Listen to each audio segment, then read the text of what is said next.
มาพบจอมขวัญเจ้าแม่นวลเนื้อทองนี่ลือสาวแพงเสกองไฟก็อยากมาปอกมาเป็นเคย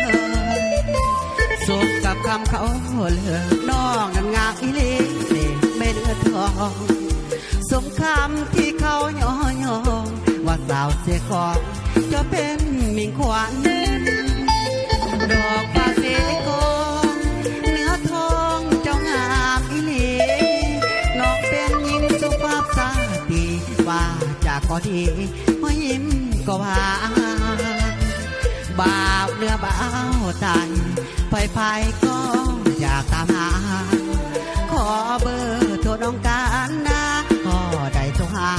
พอได้เว้าน้ำหากมีเวลาสิโทรหาโทรลินนำเดินจะพาเปลี่ยนเป็นเมื่อหักเสมอบ่มีจืดจางเห็นน้องโทรถูก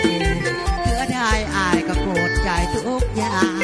ขอนำได้น้องนงคานขอวอนเมตตาหวานดอกฟ้าสีทอง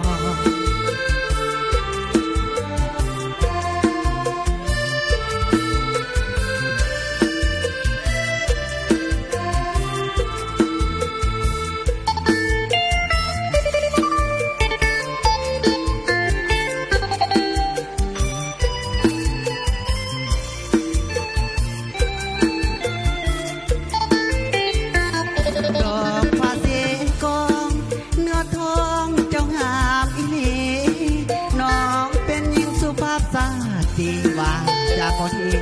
ก็ยิ้มก็หาบ่าวเนื้อบ่าวไทยไฟก็อยากตามหา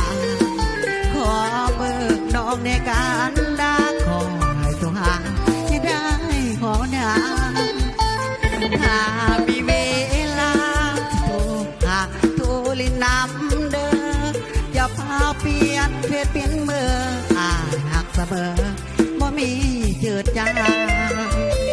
เห็นน้องปวดหูเถื่อได้อายก็โกรธใจทุกอย่างขอนำได้น้องคานขอวอนเมตตา